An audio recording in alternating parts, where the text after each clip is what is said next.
إن الحمد لله نحمده ونستعينه ونستغفره ونعوذ بالله من شرور أنفسنا وسيئات أعمالنا. من يهده الله فلا مضل له ومن يضلل فلا هادي له. أشهد أن لا إله إلا الله وحده لا شريك له وأشهد أن محمدا عبده ورسوله لا نبي بعده. اللهم صل وسلم وبارك على عبدك ونبيك محمد وعلى آله وصحبه ومن اهتدى بهديه إلى يوم القيامة. قال الله جل وعلا: يا أيها الذين آمنوا اتقوا الله حق تقاته ولا تموتن إلا وأنتم مسلمون. أما بعد. Ikhwafillah rahimani wa rahimakumullah. Alhamdulillah, segala puja dan puji hanya untuk Allah Subhanahu wa taala Rabbul Alamin, Ar-Rahmanir Rahim, atas segala limpahan nikmat yang Allah anugerahkan bagi kita semuanya. Alhamdulillah yang telah memberikan kepada kita nikmat Islam, nikmat yang memberikan kehidupan seorang hamba yang memeluknya dan menjalaninya dengan benar akan merasakan keberkahan hidup, kebaikan hidup, bukan hanya di dunia, bahkan keberkahan itu akan jauh lebih dia rasakan setelah dia meninggal dunia. Ketika dia menyelesaikan misi tugasnya untuk menjalani salah satu fase kehidupan yang merupakan bagian dari ujian hidup, yaitu kehidupan dunia. Dan ketika mereka berpindah dari alam dunia ini ke alam barzakh, ke alam akhirat, maka di sanalah mereka merasakan, di saat itulah mereka bersyukur akan besarnya rahmat dan kasih sayang Allah Subhanahu wa taala. Jika terhadap yang masih hidup di muka bumi ini, Allah Subhanahu wa taala Raufur Rahim, Maha Pengasih dan Maha Penyayang, maka bagaimana dengan yang mereka sudah wafat, yang sudah kembali kepada Allah Subhanahu wa taala, sudah menyelesaikan tugasnya sebagai seorang hamba Allah Subhanahu wa taala. Maka jelas rahmat Allah Subhanahu wa taala jauh lebih besar, jauh lebih luas bagi mereka semua yang telah kembali ke jalan Allah, kembali kepada Allah Subhanahu wa taala. Ikhwafillah rahimani wa rahimakumullah. Pembahasan kita masih pembahasan di antara peristiwa-peristiwa yang terjadi pada tahun ke-7 Hijriyah, yang di bulan Dzulqa'dah tahun ke-7 Hijriyah, Nabi Shallallahu Alaihi Wasallam memerintahkan kepada sahabatnya untuk menjalankan umrah, ibadah umrah. Sebagaimana itu adalah di antara poin-poin kesepakatan dari perjanjian Hudaybiyah yang terjadi tahun lalu. Di bulan Dzulqa'dah tahun ke-6 Hijriyah. Yaitu pada tahun ke-7, artinya tahun depan, kaum muslimin boleh menunaikan ibadah umrah. Yaitu tepat 1 tahun dari perjanjian itu, yaitu di bulan Dzulqa'dah. Nah, sebelum kita membahas ini, apa yang dimaksud dari penamaan Umratul Qadha? Sebagian mungkin beranggapan bahwa ini mengqadha, ya, mengqadha atau membayar umrah tahun lalu yang tidak terrealisasi. Ya, ada berasumsi yang seperti itu. Dan ini kurang tepat. Kenapa? Karena umrah tahun lalu yang Nabi SAW juga tahallul pada saat itu adalah umrah yang sempurna, yang tidak perlu diqadha. Tapi qadha di sini maknanya adalah realisasi dari tuntutan perjanjian. Ya, qadha itu dalam bahasa Arab bisa berarti mengqadha, bisa berarti adalah menuntaskan komitmen. Ya, menuntaskan komitmen, merealisasikan komitmen yang telah terjadi. Karena di antara poin-poin perjanjian yang telah disepakati bahwa tahun depan Nabi Muhammad SAW akan menunaikan ibadah umrah sesuai dengan yang tertera di dalam perjanjian Hudaybiyah itu. Maka di dalam riwayat yang lain disebut Umratul Qisas. Ya, Qisas. Jadi yang dulu dengan yang ini. Karena tahun lalu Quraisy menghalangi kaum muslimin untuk menunaikan ibadah umrah, maka pembalasannya adalah di tahun ini. Ya, tuntutannya adalah di tahun ini sebagaimana komitmen dari perjanjian itu. Ikhwafillah rahimani wa rahimakumullah. Maka semua yang mengikuti perjanjian Hudaybiyah semuanya ikut bersama Nabi Shallallahu Alaihi Wasallam di dalam peristiwa ini, kecuali para sahabat yang wafat, yang mati syahid di dalam peristiwa Khaybar ataupun yang lainnya. Sehingga mereka yang bersama Nabi Shallallahu Alaihi Wasallam pada Umratul Qadha ini kurang lebih 2.000-an orang selain wanita dan anak-anak. Ya, 2.000-an laki-laki. Nabi Shallallahu Alaihi Wasallam menunjuk untuk walinya kota Madinah sepeninggal beliau kepada Uwaif ibnul Abya ibnul Abdat ad-Daili. Ya, Uwais ibnul Abdat ad-Daili radhiyallahu an. Dan Nabi Shallallahu Alaihi Wasallam pada saat itu membawa 60 ekor onta yang diniatkan untuk dikorbankan nantinya di Haram, di Mekah. Dan Nabi Shallallahu Alaihi Wasallam menunjuk salah seorang sahabatnya bernama Najiyah ibnu Jundub al-Aslami radhiyallahu an untuk mengiring 60 ekor onta itu bersama 40 orang dari Bani Aslam. Yang mereka ini mengawal atau melindungi, menjaga 60 ekor onta tersebut. Dalam perjalanan umrah ini agak khusus. Khususnya adalah Nabi Shallallahu Alaihi Wasallam membawa senjata, membawa perisai, membawa busur anak panah dan anak panah. Ya, kenapa melakukan itu? Karena khawatir pengkhianatannya orang-orang Quraisy nantinya. Khawatir mereka akan berkhianat. Ketika Nabi Shallallahu Alaihi Wasallam sampai di Dzul Hulaifah, yang kita sebut saat ini dengan Bir Ali, yang miqatnya penduduk kota Madinah, Nabi Shallallahu Alaihi Wasallam memerintahkan sekelompok pasukan berkuda di bawah kepemimpinan Muhammad bin Maslamah radhiyallahu an untuk mendahului keberangkatan Rasulullah Shallallahu Alaihi Wasallam. Jadi untuk istilahnya membuka jalan atau menjaga perjalanan Nabi Shallallahu Alaihi Wasallam, jangan sampai ada pasukan yang datang menghadang beliau, ya, atau menghadang kaum muslimin atau berkhianat terhadap kaum muslimin. Maka Nabi Shallallahu Alaihi Wasallam menunjuk sekelompok pasukan berkuda di bawah kepemimpinan Muhammad bin Maslamah radhiyallahu anhu untuk pergi mendahului Rasulullah Shallallahu Alaihi Wasallam. Dan di depan pintu masjid Dzul Hulaifah ini atau Bir Ali, Nabi Shallallahu Alaihi Wasallam berihram dan kemudian Nabi Shallallahu Alaihi Wasallam bertalbiyah. Labbaik Allahumma labbaik, labbaik la syarika laka wa labbaik, innal hamda wan ni'mata laka wal mulk la syarika lak. Ini bertalbiyah dimulai dari Bir Ali tersebut.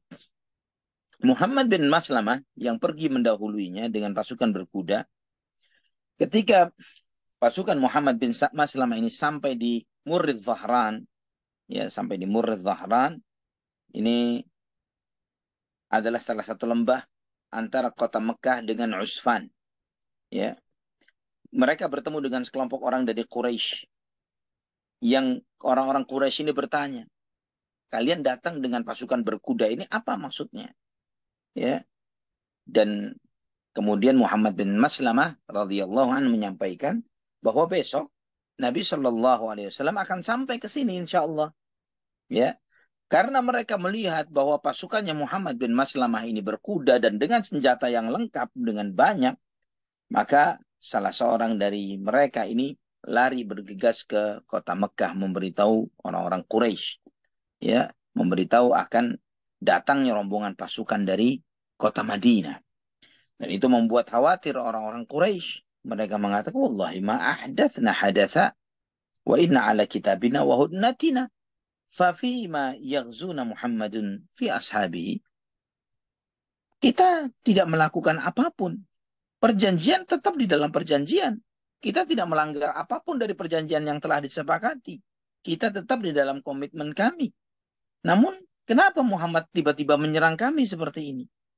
Ya, dan kemudian besoknya ketika Nabi Shallallahu Alaihi Wasallam sampai di Murad Zahran, Nabi menetap di sana. Ya, dan juga kemudian ada omongan dari orang-orang Quraisy bahwa mereka ini kelelahan, mereka ini orang-orang lemah, mereka orang-orang yang kurus dan kecil yang lemah. Ya, mengomentari kepada sahabat radhiyallahu anhum. Maka kemudian sebagian sahabat yang memang mereka merasakan bahwa bekal mereka tidak mencukupi, perjalanan yang cukup jauh, jumlah yang cukup banyak, 2.000-an orang, mereka membutuhkan konsumsi yang lebih. Maka mereka pun mengusulkan, ya Rasulullah, boleh tidak kendaraan kami sembelih, kami makan. Jadi kami makan dagingnya, kami makan lemaknya, kami minum kuahnya, maka kita akan lebih memiliki fisik yang kokoh, yang kuat ketika memasuki kota Mekah. Maka Nabi SAW menyampaikan, la walakin u'tuni bifadli azwadikum. Jangan demikian, kata Nabi SAW, sisa makanan atau sisa-sisa makanan bekal kalian yang masih ada, bawa kemari, kata Nabi SAW. Maka sahabat pun membentangkan karpet yang terbuat dari kulit, ya, membentangkan karpet kulit begitu, dan kemudian mereka menuang sisa makanan yang sisa bekal makanan yang mereka bawa, sisa bekal makanan yang mereka bawa. Setelah itu Nabi Shallallahu Alaihi Wasallam berdoa meminta kepada Allah keberkahan agar memberkahi makanan tersebut. Maka kemudian beliau SAW memerintahkan kepada 2.000 pasukan ini untuk makan sampai kenyang. Mereka makan sampai kenyang dan tidak cukup sampai di situ. Nabi SAW perintahkan kepada semuanya untuk mengumpulkan bekal makanan itu, artinya berbekal dengan keberkahan yang ada. Sehingga di samping semuanya kenyang, mereka pun mengumpulkan dari makanan yang bertambah keberkahannya itu di dalam bekal-bekal mereka. Ikhwatal iman rahimani wa rahimakumullah.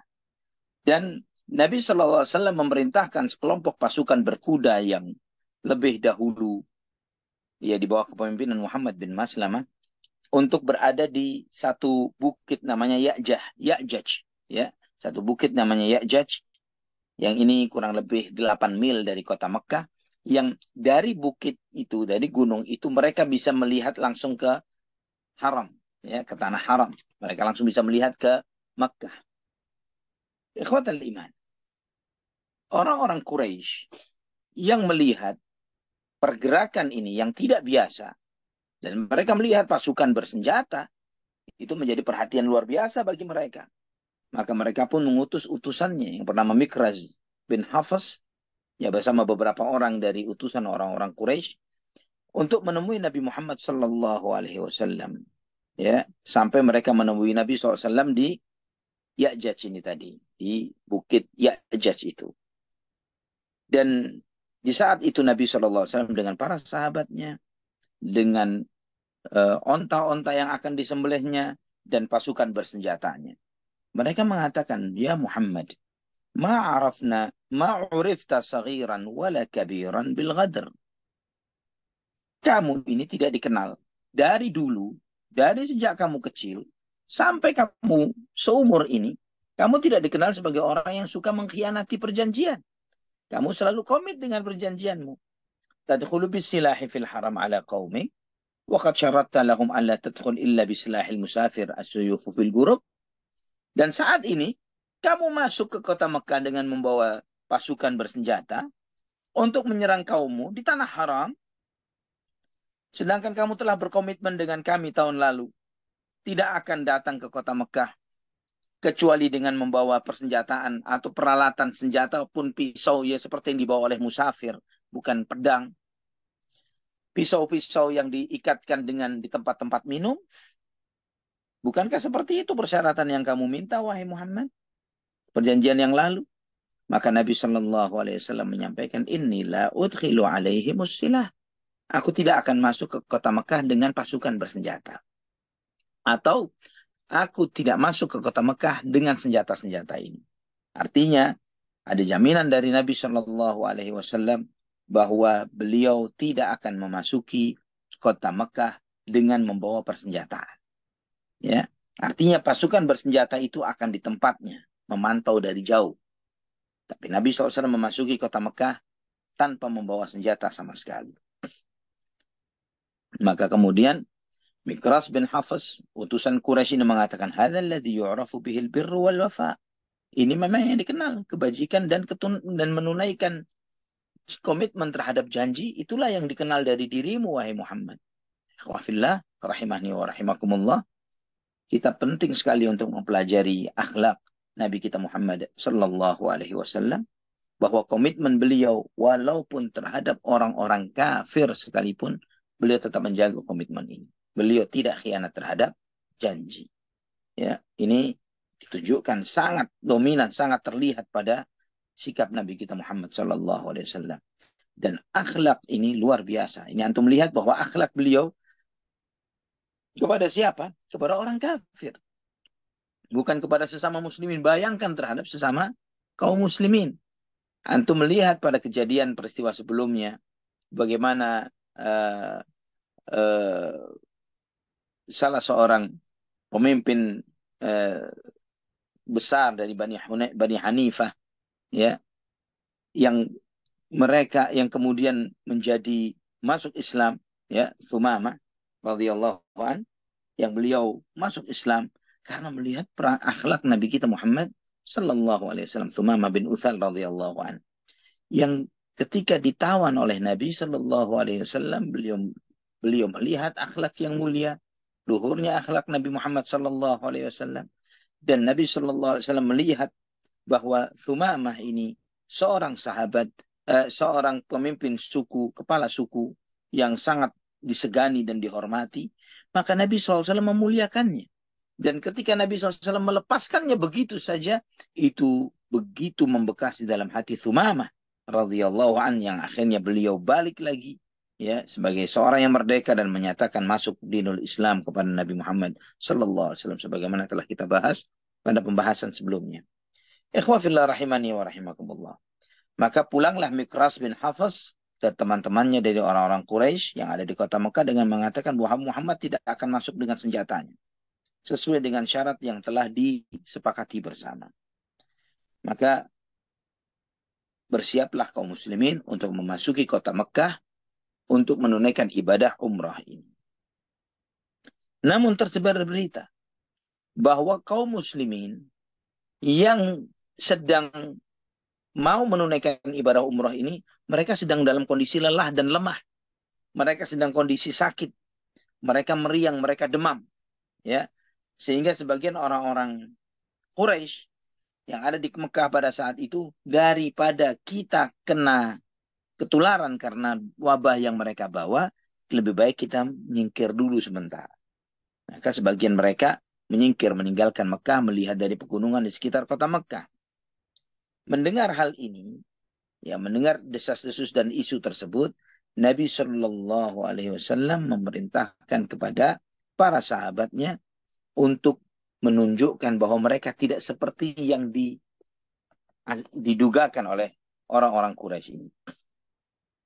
Maka Nabi Shallallahu Alaihi Wasallam pun menuruni Ya'jaj, ya, setelah beliau berpesan kepada sebagian para sahabat untuk menjaga persenjataan yang ada. Jadi semua senjata ditinggal. Pedang, tameng, ya, perisai, panah, ya, anak panah dan busurnya. Dan kemudian Nabi Shallallahu Alaihi Wasallam berpesan kepada Aus ibnu Khayli al-Ansari dengan 200 orang sahabat yang lainnya, ya, ada 1/10 dari jumlah rombongan yang ada, untuk tetap menjaga persenjataan tersebut. Ya, dan Nabi Shallallahu Alaihi Wasallam menggiring hadyunya, onta-onta yang akan disembelih itu, ya, memasuki kota Mekah dan ditempatkan di satu tempat yang disebut dengan Dhitwa, ya, atau Dhutwa, yang salah satu tempat yang dekat dengan pintu kota Mekah. Nabi Shallallahu Alaihi Wasallam memasuki kota Mekah melalui jalur Thaniyah. Dan para sahabatnya, mereka pun mengelilingi Nabi Shallallahu Alaihi Wasallam, ya, dengan mereka membawa, ya, pisau-pisau mereka, ya, sambil bertalbiyah. Mereka khawatir orang-orang Mekah atau salah seorang dari mereka akan memanah Nabi Muhammad Shallallahu Alaihi Wasallam dari jauh.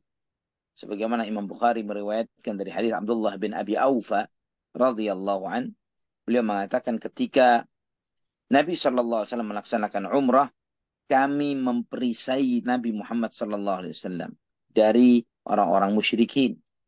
Ya, kami khawatir mereka menyakiti Nabi Muhammad Shallallahu Alaihi Wasallam. Dan terus Nabi bertalbiyah, labbaik Allahumma labbaik, labbaik la syarika laka labbaik, innal hamda wan ni'mata laka wal mulk, la syarika lak. Sampai beliau memasuki Masjidil Haram dari pintu Bani Syaibah. Orang-orang Quraisy kurang lebih mereka berjajar kurang lebih 2 saf, ya, mereka melihat kedatangan Nabi Muhammad sallallahu alaihi wasallam. Ya, mereka berada di Darun Nadwah. Ya, Darun Nadwah itu posisinya tidak jauh dari Hijr, ya, atau yang dikenal oleh antum semuanya Hijr Ismail, tapi yang benar Hijr doang tanpa Ismail. Darun Nadwah, tempat kalau bahasa sekarang mungkin adalah bahasa sekarang adalah gedung DPR-nya Quraisy, ya, tapi bukan gedung, ya, itu tempat berkumpulnya tokoh-tokoh Quraisy, namanya Darun Nadwa. Mereka berada di situ. Sebagaimana disebutkan dalam Ibnu Hibban dalam sahihnya dengan sanad yang sahih dari Anas bin Malik radhiyallahu an, bahwa Nabi Shallallahu alaihi wasallam ketika memasuki kota Mekah, ya, orang-orang penduduk kota Mekah mereka berjejer, mereka berbaris 2 saf untuk menyambut kedatangan Nabi Shallallahu alaihi wasallam. Ikhwafillah rahimani wa rahimakumullah. Di saat itu Abdullah bin Rawaha radhiyallahu an menuntun onta Rasulullah Shallallahu alaihi wasallam. Jadi Nabi SAW menunggangi ontanya, dan tali onta itu dituntun oleh Abdullah bin Rawaha sambil dia melantunkan bait syair dengan mengatakan, khallu banil kuffari an sabilihi, khallu fakullul khairi fi rasulihi, nahnu darabnakum ala ta'wilihi kama darabnakum ala tanzilihi, darban yuzilul hama an man maqilihi wa yudhilul khalila an khalilihi, ya rabbi inni mu'minun biqilihi. Wahai keturunan orang-orang kafir, biarkanlah dia berjalan, biarkanlah dia berjalan. Semua kebaikan itu ada pada utusannya, utusan Allah Subhanahu wa taala ini Muhammad sallallahu alaihi wasallam. Kami telah menggebuk kalian dengan apa yang telah Allah firmankan tahun lalu bahwa kalian akan memasuki kota Mekah. Ya, bagaimana Allah turunkan dari surat Al-Fath. Kami telah menggebuk kalian dengan pembuktian kebenaran firman Allah Subhanahu wa taala. Sebagaimana kami menggebuk kalian dengan turunnya ayat-ayat Al-Qur'an yang membuktikan akan kebenarannya. Dengan sebuah gebukan yang bisa memisahkan kepala dari batangnya, memisahkan kepala dari tubuhnya, dan membuat seorang kekasih dan teman kehilangan kekasih dan temannya. Wahai Tuhanku, sesungguhnya aku beriman dengan apa yang diucapkan Nabi ini. Ketika itu, ikhwafillah rahimani wa rahimakumullah, Umar ibn al-Khattab radhiyallahu an mendengar Abdullah ibnu Rawaha sambil masuk seperti itu dengan melantunkan bait-bait syair yang menunjukkan kemegahan dan kejayaan dinul Islam ini, Umar mengatakan, ya ibna Rawaha, baina yaday Rasulullah sallallahu alaihi wasallam wa fi haramillah taqulu syair. Wahai Abdullah bin Rawaha, kamu di hadapan Nabi sallallahu alaihi wasallam dan kamu di tanah haram dan kamu melantunkan bait syair. Ini bukan nyanyi, ikhwafillah. Melantunkan bait syair di hadapan Nabi Shallallahu Alaihi Wasallam di haram, ya, ditegur oleh Umar bin Khattab radhiyallahu an. Ini menunjukkan kepada kita itulah adab dan akhlak para sahabat terhadap Nabi Shallallahu Alaihi Wasallam. Mereka tidak akan dengan berani-beraninya, gampang-gampangnya melantunkan bait syair tanpa izin dari Nabi Muhammad Shallallahu Alaihi Wasallam. Ini baru syair. Apalagi penyanyi dan pemusik. Yang kemudian sebagian orang dengan jahilnya dia mengatakan bahwa ada pemusik penyanyi Rasulullah Sallallahu Alaihi Wasallam. Umar menegur Abdullah bin Rawaha hanya karena melantunkan bait syair. Namun Nabi Sallallahu Alaihi Wasallam mengingatkan Umar pada saat itu dengan mengatakan, khalli anhu ya Umar, falahiyya asra'u fihim min nadhin nabal. Biarkanlah wahai Umar, karena syair yang diucapkannya ini lebih menghunjam ke dalam hati mereka melebihi anak-anak panah. Ya, ikhwafillah rahimani wa rahimakumullah. Ini Nabi Shallallahu Alaihi Wasallam mengizinkan itu di saat itu, ya, membolehkannya karena memang kondisi peperangan, walaupun dalam kondisi perang dingin antara beliau Shallallahu Alaihi Wasallam, antara kaum muslimin dengan orang-orang musyrikin masih tegak, masih berdiri, masih terjadi. Ya, ikhwafillah, rahimani wa rahimakumullah. Kemudian Nabi Shallallahu Alaihi Wasallam memasuki Masjidil Haram dan menuju ke Hajar Aswad. Sebagaimana antum mengetahui awal eh, melaksanakan ibadah tawaf adalah dimulai dengan Hajar Aswad. Dan Nabi SAW mengusap Hajar Aswad itu tidak langsung dengan tangannya, tapi beliau dengan tongkatnya. Ya, beliau dengan tongkatnya mengusap Hajar Aswad, menyentuhkan tongkatnya ke Hajar Aswad tersebut, dan beliau ittiba, yaitu membuka bahu kanannya, yaitu baju ihramnya dilewatkan ke bawahnya sehingga bahu kanannya terbuka. Kemudian Nabi Shallallahu Alaihi Wasallam memulai tawafnya, dan orang-orang Quraisy mereka menjauh, mereka melihat dari jauh dari pegunungan di sekitar Mekah dengan penuh rasa marah, dengan penuh rasa hasad, iri dan dengki, ya. Ditambah lagi mereka kesal karena mereka dengar bahwa orang-orang Muslim ini datang dengan bawa wabah penyakit ke kota Makkah. Maka Nabi Shallallahu Alaihi Wasallam di saat itu beliau memerintahkan kepada para sahabatnya untuk menunjukkan bahwa mereka tidak seperti yang diasumsikan oleh orang-orang Quraisy itu. Maka Nabi Shallallahu Alaihi Wasallam menganjurkan kepada para sahabatnya untuk ramal, yaitu lari-lari kecil, ya, lari-lari yang terlihat mereka itu lari-lari kecil sehingga pundak mereka naik turun terlihat dari jauh, ya. Ini sebagaimana dalam Sahih Bukhari dan Muslim dari hadis Abdullah bin Abbas radhiyallahu anhuma, ketika Rasulullah SAW dan para sahabatnya memasuki kota Mekah, orang-orang musyrikin mengatakan bahwa kalian didatangi oleh sekelompok orang yang mereka adalah orang-orang yang lemah dan sakit karena demam. Maka Nabi SAW mengetahui akan hal itu. Dan beliau SAW memerintahkan kepada para sahabatnya untuk lari-lari kecil atau ramal. Ya. Orang-orang musyrikin, mereka duduk di sisi hijr. Ya, mereka melihat kaum muslimin yang sedang melakukan tawaf. Ya, mereka lari-lari kecil mengelilingi Ka'bah. Ya, ramal itu disunahkan pada 3 putaran pertama dan itu khusus bagi laki-laki. Yaitu bagi laki-laki jika memungkinkan. Ya, kondisinya saat ini Allahu Akbar sangat berat untuk menghidupkan sunnah ramal ini. Lari-lari kecil sekeliling Ka'bah 3 kali di putaran 3 pertama, yang kemudian berjalan seperti biasa di sisa putaran yang selanjutnya. Maka ketika orang-orang Quraisy melihat kaum muslimin melakukan lari-lari kecil itu keliling Ka'bah, ya, mereka dengan semangatnya seperti ini, mereka mengatakan, katanya orang-orang lemah, katanya nggak kuat. Kenapa mereka larinya bisa seperti ini? Ini Masya Allah nih. Mereka bukan orang-orang sakit. Mereka orang-orang sehat. Mereka orang-orang kuat. Begitu. Nah, Nabi Shallallahu Alaihi Wasallam selesai dari tawafnya, maka kemudian beliau melaksanakan sholat di belakang makam Ibrahim 2 rakaat. Ya, dan tetap beliau diperisai oleh para sahabat radhiyallahu anhum. Dan setelah itu selesai sholat 2 rakaat, Nabi SAW menuju ke Bukit Safa dan beliau memulai sa'inya dengan mengendarai ontanya. Ya, dan para sahabat berlari di sekeliling Nabi Shallallahu Alaihi Wasallam. Nabi SAW mengendarai ontanya. Dan kemudian beliau sallallahu alaihi wasallam berdoa, Allahumma munzilal kitab, sari'al hisab, hazimal ahzab, Allahumma hzimhum wa zalzilhum. Ya Allah yang menurunkan Al-Quran, yang maha cepat hisabnya, yang menghancurkan seluruh kelompok-kelompok kafir. Ya Allah kalahkanlah mereka dan goncanglah mereka. Ikhwatal iman, rahimani wa rahimakumullah. Doa ini diriwayatkan oleh Imam Ahmad di dalam musnadnya, Ibn Hibban di dalam sahihnya, ya, dengan sanad yang sahih sesuai dengan syarat Bukhari dan Muslim. Riwayat ini menunjukkan kepada kita, apakah boleh bagi orang sehat untuk tawaf dan sa'i dengan mengendarai kendaraan? Jawabannya boleh. Hadisnya, dalilnya riwayat Nabi Shallallahu Alaihi Wasallam ini.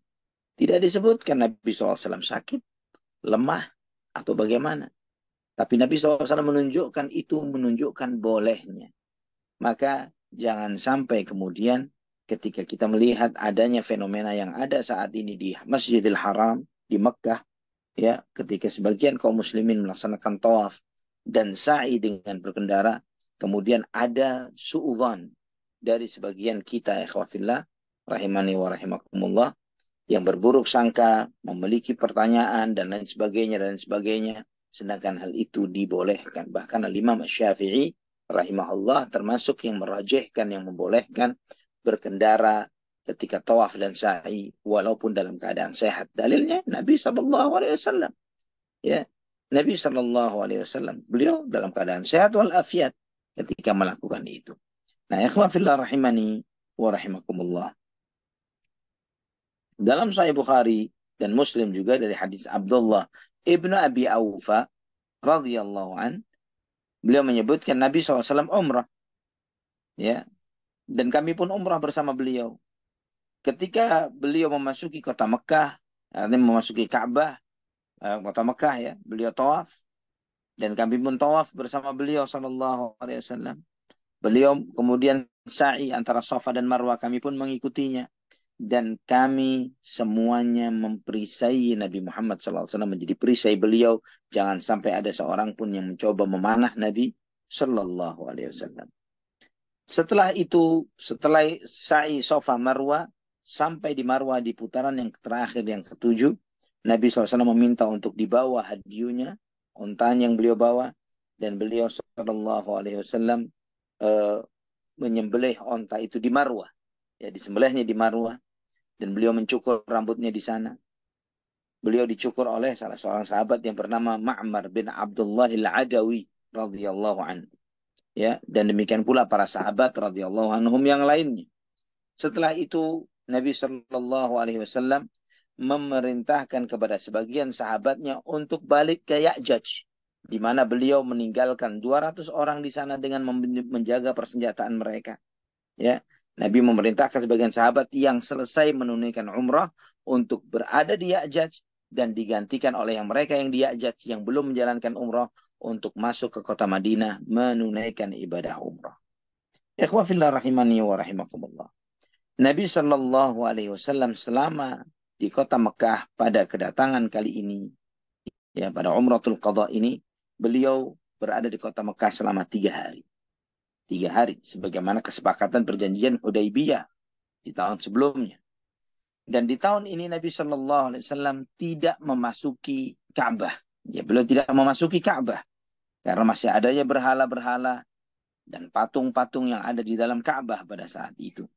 Sebagaimana dalam riwayat Bukhari, dalam sahihnya dari Abdullah bin Abi Aufa radhiyallahu an, beliau mengatakan, i'tamara Rasulullah Sallallahu Alaihi Wasallam فطاف بالبيت وصلى خلف المقام ركعتين ومعه من يستره من الناس فقال له رجل أدخل رسول الله صلى الله عليه وسلم الكعبة قال لا. Ya, Abdullah bin Abi Aufa menyampaikan bahwa Nabi Shallallahu Alaihi Wasallam melaksanakan ibadah umrah. Beliau tawaf keliling Ka'bah, beliau sholat di belakang makam Ibrahim 2 rakaat. Dan beliau diiringi oleh kaum muslimin yang menjadi perisai beliau. Ya, ada seorang bertanya, apakah pada kesempatan itu Nabi SAW memasuki Ka'bah? Maka beliau menjawab, Abdullah bin Abi Aufa menjawab, lah, beliau tidak memasuki Ka'bah. Ikhwatal iman, rahimani wa rahimakumullah.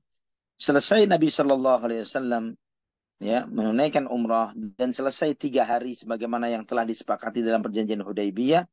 Sebagian orang-orang Quraisy di hari yang keempat menemui Ali ibn Abi Thalib radhiyallahu anhu. Mereka berkata, "Qul ya sahibika khruj 'anna qad madal ajal." Sampaikan kepada temanmu untuk meninggalkan Mekah. Karena sesuai kesepakatan, 3 hari, nggak boleh lebih. Dia harus pergi meninggalkan kota Mekah. Maka Nabi Shallallahu Alaihi Wasallam, maka kemudian Ali bin Abu Thalib menyampaikan hal ini kepada Rasulullah Shallallahu Alaihi Wasallam. Dan kemudian Nabi SAW menjawab, nah, ya, kita pergi, kita pulang. Kita balik ke kota Madinah. Subhanallah. Ikhwafillah rahimani wa rahimakumullah.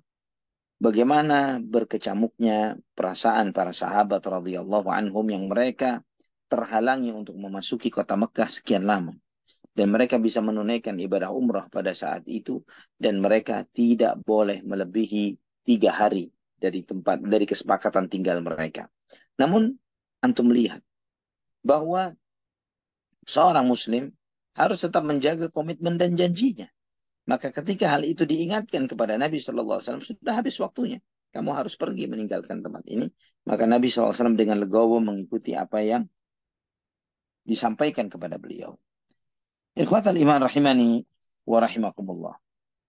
Dalam riwayat Al-Hakim disebutkan dari Ibnu Abbas radhiyallahu anhuma bahwa ada seorang mendatangi Nabi Muhammad SAW, yaitu Huwaitib ibnu Abdul Uzza, ya, dengan beberapa orang dari Quraisy di hari yang ketiga. Saya menyampaikan kepada Nabi Muhammad SAW bahwa telah selesai masamu untuk berada di kota Mekah, maka tinggalkanlah ini, tinggalkanlah. Kemudian Nabi SAW menyampaikan, wa ma alaikum law taraktumuni fa'arastu baina adhurikum fasana'tu lakum ta'aman fahadartumuhu. Boleh tidak, kata Nabi SAW, boleh tidak jika aku lambah tinggalku di sini, ya, saya tinggal bersama kalian, dan aku akan membuatkan acara makan-makan, dan aku akan mengundang kalian semuanya untuk makan-makan bersama aku. Mereka mengatakan, enggak, kami enggak butuh makanan. Ya, kata orang-orang Quraisy itu, kami tidak butuh makananmu, kamu tinggalkan kota Mekah. Sallallahu ala nabiyina Muhammad. Sallallahu ala nabiyina Muhammad. Wa ala alihi wa sahbihi wa sallam. Ikhwafillah rahimani wa rahimakumullah. Pada kesempatan inilah yang di antara momen yang menarik adalah bahwa ketika Nabi SAW menanyakan tentang Khalid ibn Walid radhiyallahu anhu. Pada saat itu Khalid belum masuk Islam. Ya, ketika memasuki melakukan umrah ini, Khalid tidak ada dan tidak ada di kota Mekah. Ya, jadi dia tidak tahu akan kedatangan Nabi Muhammad SAW. Khalid punya saudara yang bernama Al-Walid ibnul Walid, ya, dan menemui Nabi SAW pada saat itu. Dan ternyata Nabi SAW menanyakan tentang Khalid, tapi tidak ada Khalid. Maka kemudian Al-Walid, saudaranya Khalid ini, nulis surat. Ya, dia menulis surat, mengirimkannya kepada Khalid, mengingatkan kepada Khalid. Bismillahirrahmanirrahim, amma ba'd. Ya, isi suratnya itu, fa inni lam ara a'jab min dhahabi ra'yika 'anil islami wa aqluka aqalak. Ya, aku tidak melihat keanehan melebihi bagaimana kamu tidak punya pikiran sama sekali tentang Islam. Sesungguhnya akalmu benar-benar telah mengikatmu. Wa mithlul islami yajhaluhu ahad. Agama semulia Islam tidak dikenali oleh seseorang. Kamu tidak mau mengenal dan mengenal agama ini. Sungguh Nabi Muhammad SAW telah menanyakan tentang dirimu, kata Al-Walid, saudara Khalid. Menanyakan tentang dirimu. Menanyakan aina Khalid, mana Khalid. Maka aku pun menjawab, insya Allah Allah akan mendatangkannya. Dan kemudian Nabi SAW menyampaikan, ma mithluhu jahilal Islam. Walau kana ja'ala nikayatahu wajiddahu al-muslimina ala al-musyrikina kana khairan lahu. Walaqaddamnahu ala ghairih. Tidak sepantasnya orang sehebat Khalid ini tidak mengerti akan Islam. Andai kata semangatnya, kesungguhannya, itu ada di antara kita, kaum muslimin, ya, di dalam melawan orang-orang musyrikin, niscaya kita akan mengedepankannya. Di dalam mengedepankannya akan menjadikan dia sebagai pemimpin dari yang lainnya. Maka kemudian Al-Walid menyampaikan di dalam suratnya itu, fastadrik ya akhi, ma qad fataka wa qad fatatka mawatin salihah. Maka kejarlah keterlambatanmu ini, wahai saudaraku. Kamu telah kehilangan banyak momentum, banyak kesempatan. Kejar kesempatan untuk menjadi muslim yang menjadi baik. Khalid ibn Walid radhiyallahu an, yang saat itu masih kafir, ketika menerima surat ini, beliau mengatakan bahwa disinilah awal aku memiliki keinginan untuk lebih kenal akan dinul Islam. Ya, yang kemudian itu yang menjadi salah satu penyebab masuk Islamnya Khalid ibn Walid radhiyallahu anhu. Ikhwatal iman rahimani wa rahimakumullah. Ketika Nabi Shallallahu Alaihi Wasallam hendak pulang, ada seorang wanita kecil yang belum balik, yang mengejar Nabi Muhammad Sallallahu Alaihi Wasallam. Wanita kecil itu memanggil Nabi dengan mengatakan, ya ammi, wahai pamanku, wahai pamanku. Wanita kecil itu adalah putri dari Hamzah bin Abdul Muttalib radhiyallahu anhu. Putrinya Hamzah. Namanya adalah Umarah. Umarah. Yang mengejar Nabi Muhammad Sallallahu Alaihi Wasallam. Ketika putri kecil itu mengejar Nabi Muhammad SAW, kemudian diambil oleh Ali bin Abu Thalib, digandeng oleh Ali. Ya, dan kemudian berkata kepada Fatimah, Ali kepada istrinya berkata, Dunak ibnata ammik ihmiliha. Ini keponakan, ini sepupumu, kata Ali bin Abu Thalib kepada Fatimah. Ini sepupumu. Ayo kita bawa, kita asuh anak ini. Anak masih kecil. Ya, memanggil Nabi SAW ammi, padahal aslinya kan bukan paman Nabi. Ya, bahwa Nabi bukan paman dari anaknya Hamzah. Tapi Nabi adalah sepupu dari anak kecil itu. Namun anak kecil ini memanggil Nabi Rasulullah SAW karena usia beliau yang lebih mendekati usia ayahnya, ya, ketimbang dengan dirinya. Maka anak kecil itu memanggil Rasulullah SAW dengan ammi, wahai pamanku. Ya, karena aslinya Nabi SAW dengan anak kecil perempuan tersebut adalah sepupu. Ya, anak kecil itu dengan Fatimah, kesannya si kecil itu adalah bibinya Fatimah. Ya, karena anak kecil itu putri dari Hamzah. Hamzah adalah paman Rasulullah Sallallahu Alaihi Wasallam. Nah, ketika anak kecil ini, akhwafillah rahimani wa rahimakumullah, mereka sebagian para sahabat, terutama yang memiliki kedekatan dengan Hamzah bin Abdul Muttalib, merasa punya hak untuk mengasuh putri tersebut. Ya, maka terjadi perebutan. Beberapa sahabat berebut untuk mengasuh anak kecil ini, ya, mengasuh putri kecil ini. Siapa saja sahabat yang berebut itu? Pertama Ali bin Abu Thalib radhiyallahu anhu. Kedua, saudaranya Ali yang bernama Ja'far bin Abu Thalib. Ketiga, Zaid bin Harithah radhiyallahu anhu. Mereka mengatakan, enggak, saya yang lebih pantas, enggak, saya yang lebih pantas, saya lebih pantas, sampai terdengar oleh Nabi Sallallahu Alaihi Wasallam. Perdebatan mereka, siapa yang lebih berhak untuk mengasuh putri tersebut. Ya, kemudian Nabi SAW memanggil ketiga sahabat itu, halummu aqdi bainakum fiha. Ayo kumpul sini, kata Nabi SAW. Biar aku putuskan perselisihan kalian, siapa yang berhak untuk mengasuh putri itu. Ali bin Abu Thalib mengatakan, ana akhadtuha wa hiya ibnatu ammi. Wa indi ibnatu Rasulullah SAW wa hiya ahaqqu biha. Ya Rasulullah. Yang pertama menggandeng dia saya, ya Rasulullah. Pertama yang membawa dia. Dan dia adalah anak dari pamanku. Anak dari Hamzah, paman beliau. Paman Ali, paman Rasulullah SAW. Ditambah lagi, istriku adalah putrimu ya Rasulullah. Kami lebih berhak untuk wanita ini, untuk putri ini ketimbang yang lainnya. Kemudian Ja'far bin Abu Talib, saudara Ali, mengatakan yang berbeda. Ibnatu ammi, dia juga sama, putri dari pamanku. Wa khalatuha tahti. Namun aku punya kelebihan yang tidak kalah, yaitu bibiknya anak ini, bibiknya dia, istriku. Ya, yaitu bibiknya itu adalah Asma binti Umais radhiyallahu anha. Ya, Asma binti Umais radhiyallahu anha. Yang ini dia adalah saudara perempuan dari istrinya Hamzah radhiyallahu anhu, ya, saudara perempuan dari istrinya Hamzah. Jadi bibi dari putri tersebut. Dan kemudian Zaid bin Harithah mengatakan, lah, ini ibnatu akhi. Kata Zaid, tidak. Ini adalah keponakanku, kata dia. Karena Nabi SAW telah mempersaudarakan Zaid sebelumnya, jauh sebelum itu. Karena mempersaudarakan kaum muslimin satu dengan yang lainnya dilakukan oleh Nabi SAW dua kali. Pertama sebelum hijrah, kedua setelah hijrah. Sebelum hijrah, di antaranya Nabi Shallallahu Alaihi Wasallam mempersaudarakan antara Zaid bin Harithah radhiyallahu an dengan Hamzah bin Abdul Muttalib radhiyallahu an. Sebagaimana Nabi SAW mempersaudarakan Abdullah bin Mas'ud radhiyallahu an dengan Zubair Ibnul Awwam radhiyallahu anhu, sebagaimana disebutkan di dalam Sahih Bukhari, dalam Al-Adabul Mufrad dengan sanad yang sahih.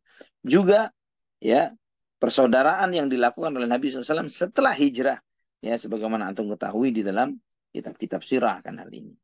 Maka Nabi SAW pun ketika mereka berdebat dan menyampaikan dalih-dalih atau dalil-dalil mereka, hujah-hujah mereka di hadapan beliau, Nabi SAW memutuskan untuk menyerahkan putri tersebut ke siapa kira-kira?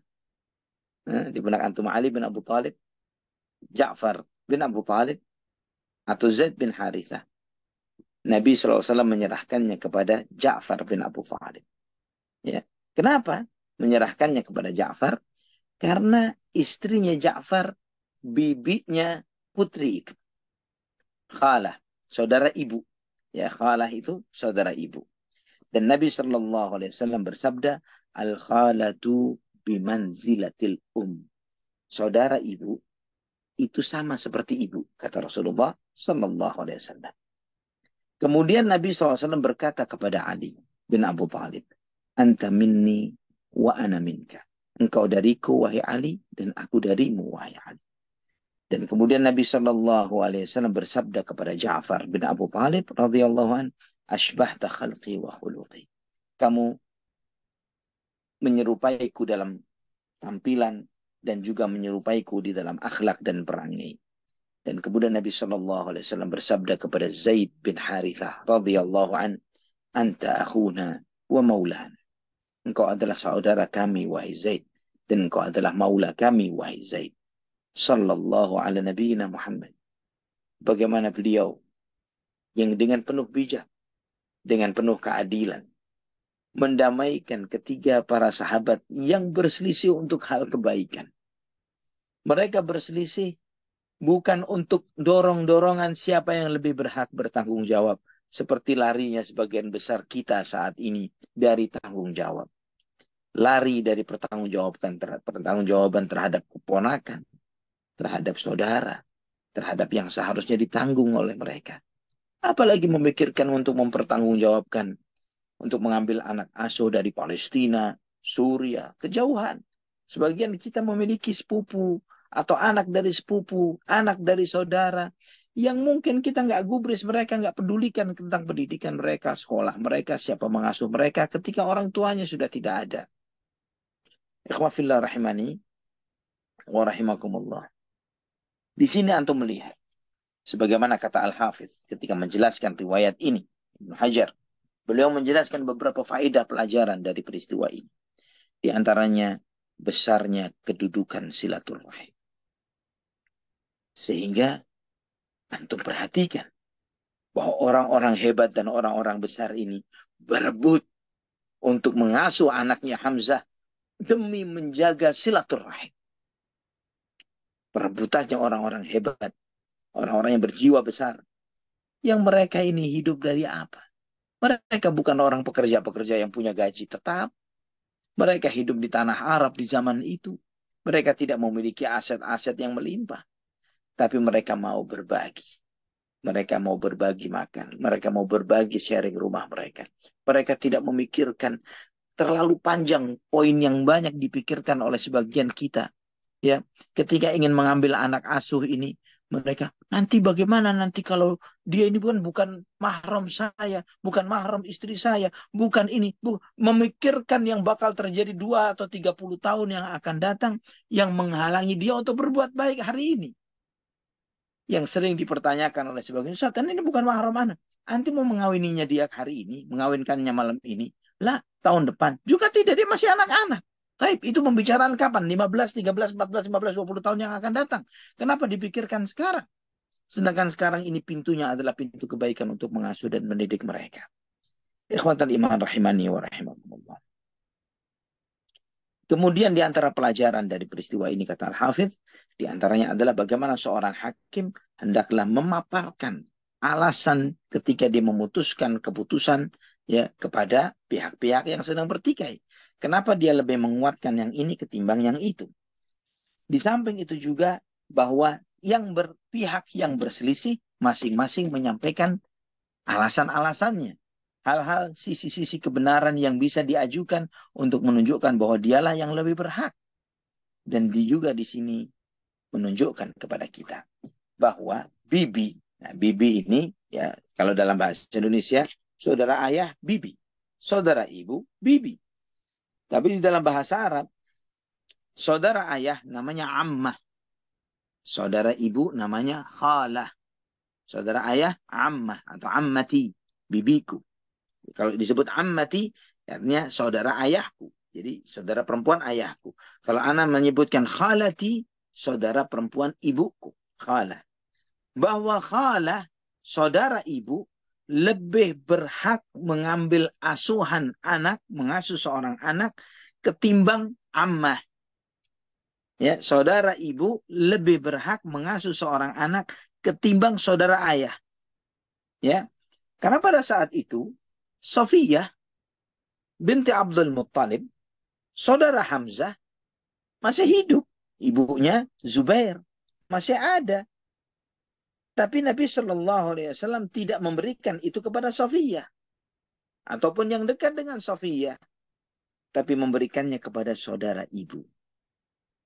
Dan ini ikhwatal iman, rahimani wa rahimakumullah, menunjukkan kepada kita hikmah yang sangat dalam. Hikmah yang luar biasa di dalam syariat ini. Bagaimana beliau menyebutkan al-khalatu bimanzilatil saudara ibu itu sama seperti ibu. Ini pelajaran yang dahsyat, yang luar biasa.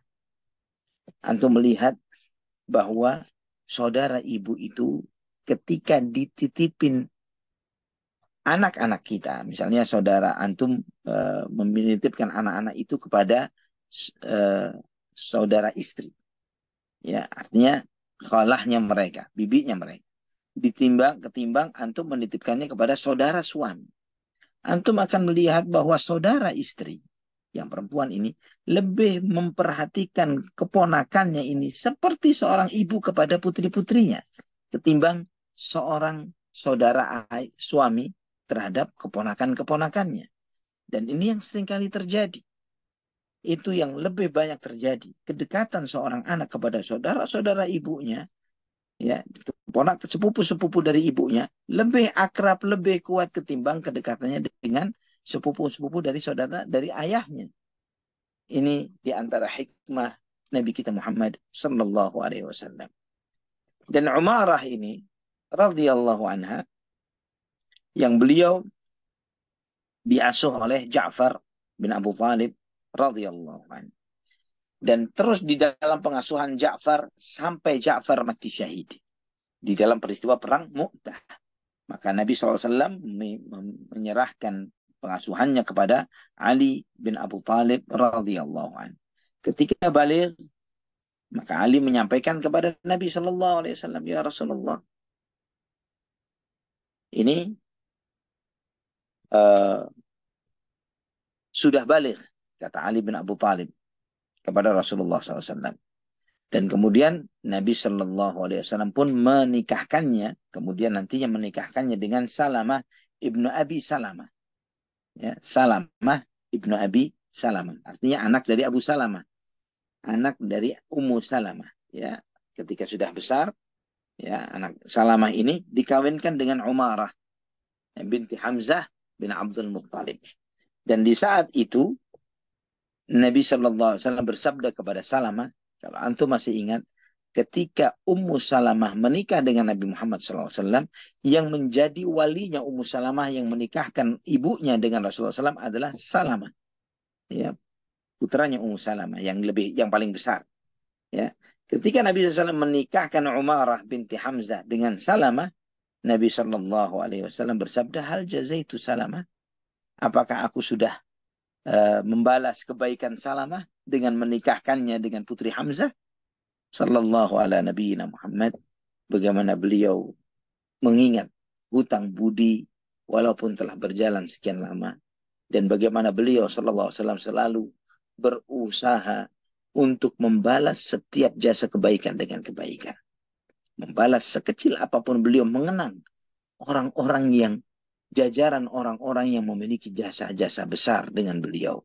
Dan beliau ketika mendapatkan kesempatan untuk berbuat kebaikan dan kebaikan dengan orang-orang itu, beliau mengingat kebaikan orang tersebut.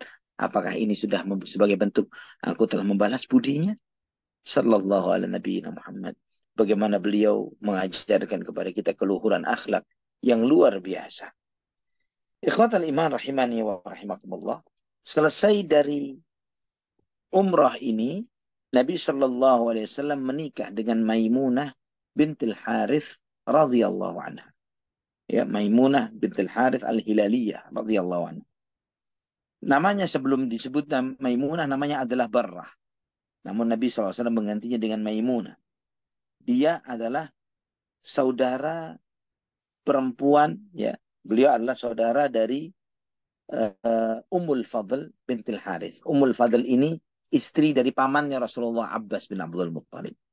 Jadi paman Nabi Muhammad yang bernama Abbas punya istri namanya Ummul Fadl. Maimunah bintil Harith ini adalah saudaranya. Juga beliau adalah saudara dari Asma Lubabah As-Sughra bintil Harith. Asma ini ibunya Khalid ibn Walid. Jadi Maimunah bintil Harith ini bibinya Khalid ibn Walid radhiyallahu anhu. Dan juga saudara seibu dengan Asma dan Salma binti Umais radhiyallahu anhuma. Ya, dan juga artinya beliau Maimunah bintil Harith ini adalah bibinya Abdullah bin Abbas. Bibinya Abdullah bin Abbas sekaligus bibi dari Khalid ibn Walid radhiyallahu anhuma. Ini yang dinikah oleh Nabi SAW. Di masa jahiliyah, Asma ini menikah dengan Mas'ud bin Urwah al-Thaqafi. Ya, radhiyallahu anhu. Kemudian dicerai di masa jahiliyah. Setelah itu di masa Islam, beliau dikawini oleh Abu Ruhm bin Abdul Uzza. Namun Abu Ruhm bin Abdul Uzza meninggal dunia. Radhiyallahu anhu, beliau meninggal dunia. Dan setelah itu dinikah oleh Nabi SAW selesai dari Umratul Qadha. Ya. Dan semua prosesi pernikahannya terjadi di satu tempat namanya Saraf. Ya, tempat yang bernama Saraf yang kurang lebih 10 mil dari kota Mekah. Sebagaimana dalam riwayat-riwayat yang sahih. Di antaranya dalam Sahih Muslim, Ibnu Hibban dalam sahihnya, Tahawi dalam Syarah Mushkilul Athar dari Maimunah bintul Harith radhiyallahu anha, beliau menyampaikan, "Tazawwajani Rasulullah sallallahu alaihi wasallam bisaraf wa huma halalani ba'da marajamin." Dan Nabi SAW menikahiku di satu tempat namanya Saraf yang saat itu mereka telah selesai menunaikan ibadah umrah. Ya, ketika sepulang dari kota Mekah. At-Tirmidzi meriwayatkan hal yang serupa bahwa Nabi SAW menikahi Maimunah selesai dari menunaikan ibadah umrah. Ikhwafillah, rahimani wa rahimakumullah. Di dalam kisah ini ada kesalahpahaman dari Abdullah ibnu Abbas radhiyallahu anhu. Sebagaimana di dalam sebuah riwayat, ya, bahwa Ibnu Abbas menyampaikan bahwa Nabi Shallallahu Alaihi Wasallam menikahi Maimunah ketika itu beliau sedang berihram. Ya, ketika itu beliau sedang berihram. Ini adalah klaim yang salah. Walaupun dari seorang Abdullah ibn Abbas. Tadi itu dijawab detail oleh para ulama. Bahwa mereka mengatakan ini diantara ketergelinciran atau kesalahan-kesalahan dari Abdullah ibn Abbas radhiyallahu anhuma. Di antaranya Al-Imam Ibnu Qayyim rahimahullah menjelaskan akan hal ini. Ketika beliau membahas bahwa perkataan Ibnu Abbas yang mengatakan Nabi dalam keadaan berihram ketika menikahi Maimunah bintil Harith. Kemudian Abu Rafi' radhiyallahu anhu mengatakan, "Lah, saya yang menjadi saksi," kata beliau. "Aku ini menjadi utusan," kata Abu Rafi'. "Aku ini utusan Rasulullah yang menyampaikan berita dari Nabi SAW kepada Maimunah. Dan dua-duanya halal, artinya dua-duanya tidak dalam keadaan berihram." Ini klaimnya Abu Rafi'. Saya saksi matanya. Dan itu yang dikuatkan oleh Imam Ibnu Qayyim dengan beberapa hujjah. Yang diantaranya adalah bahwa Abu Rafi' Pada saat itu, beliau sudah jauh lebih dewasa, sudah balik. Sedangkan Ibnu Abbas pada saat itu belum balik. Kurang lebih umurnya baru 10 tahun. Ya, artinya Abu Rafi lebih mapan keingatannya, lebih mapan kesadarannya akan hal tersebut. Ditambah lagi bahwa yang kedua, bahwa Abu Rafi adalah utusan Nabi SAW untuk menyampaikan pesan-pesan ini kepada uh, Maimunah radhiyallahu anha. Ya, yang ini jelaslah karena dia adalah saksi sejarahnya, maka dia lebih tahu akan hal ini, akan apa yang sedang terjadi. Terlebih lagi Ibnu Abbas radhiyallahu anhu di saat itu tidak ikut umrah karena dia di antara mereka yang belum cukup umur, yang belum diizinkan untuk menunaikan ibadah umrah karena di antara orang-orang yang tidak mampu, ya, orang-orang yang tidak mampu secara finansial untuk ikut umrah bersama Nabi Sallallahu Alaihi Wasallam. Dan juga kita mengetahui bahwa Nabi SAW ketika memasuki Mekah, beliau melakukan tawaf, kemudian sa'i Safa Marwah, dan kemudian beliau bercukur dan menyembelih hewan hadyunya. Nah, di dalam perjalanan ini menunjukkan kepada kita bahwa di perjalanan dari Makkah, dari Dzul Hulaifah, ya pertama kali Nabi SAW memakai ihramnya, bertalbiyah, tidak ada ceritanya Nabi menikah pada saat itu. Juga tidak ada ceritanya bahwa dalam prosesi tawaf beliau menikah atau ketika prosesi sa'i, ya. Dan ini menunjukkan bahwa eh, apa yang disampaikan oleh Ibnu Abbas radhiyallahu anhu adalah suatu kesalahan atau praduga, artinya kesalahan, ya, prasangka beliau yang tanpa didasarkan atas pemahaman yang atau ilmu atau bukti yang nyata akan hal ini. Ikhwatal iman rahimani wa rahimakumullah. Ditambah lagi sebagian sahabat menyalahkan Ibnu Abbas dan tidak ada seorang pun yang menyalahkan Abu Rafi'. Ditambah lagi bahwa Abu Rafi' lebih sesuai dengan tuntunan Nabi Shallallahu Alaihi Wasallam, yaitu dilarangnya seseorang yang berihram untuk menikah dan menikahkan. Ya, ini lebih sesuai dengan ajaran Nabi Shallallahu Alaihi Wasallam. Dan ditambah lagi banyaknya saksi-saksi lain dari para sahabat selain Abu Rafi', ya, seperti keponakannya yang bernama Yazid ibn al-Asam yang menyaksikan Nabi Shallallahu Alaihi Wasallam yang menikah pada saat itu dalam keadaan halal, artinya tidak dalam keadaan berihram. Adapun Maimunah radhiyallahu anha, ya fillah rahimani wa rahimakumullah, beliau di antara wanita salihah yang luar biasa. Sebagaimana Aisyah radhiyallahu anha banyak menyampaikan tentang Maimunah, "Zahabat wallahi Maimunatu wa kanat min atqana lillah wa awsalina lirrahim." Ya, dan Maimunah ketika meninggal dunia, demi Allah, beliau di antara wanita yang paling bertakwa kepada Allah di antara kami dan orang yang paling sering bersilaturrahim. Juga Nabi Shallallahu Alaihi Ibnu Abbas radhiyallahu anhu meriwayatkan dari Nabi Shallallahu Alaihi Wasallam, Nabi SAW pernah menyampaikan, al akhawatu mu'minatun Maimunah wa Ummul Fadl wa Asma. Tiga bersaudara yang tiga-tiganya wanita mukminah. Yang pertama Maimunah, istri beliau. Yang kedua Ummul Fadl, istri Abbas bin Abdul Muttalib. Yang ketiga Asma binti Umais radhiyallahu anhum ajma'in. Dan Maimunah radhiyallahu anha meninggal pada tahun 51 Hijriyah. Ya, di tempat di mana beliau dinikah oleh Nabi Shallallahu Alaihi Wasallam. Di Saraf, di tempat di mana beliau dinikahi oleh Nabi Shallallahu Alaihi Wasallam. Ini tempat beliau meninggal dan di sanalah beliau juga dimakamkan. Radhiyallahu taala anha wa ardhaha. Ini ikhwan fillah rahimani wa rahimakumullah, peristiwa-peristiwa yang terjadi di Umratul Qadha sebagaimana yang disebutkan oleh para ulama sirah di dalam kitab sirah mereka.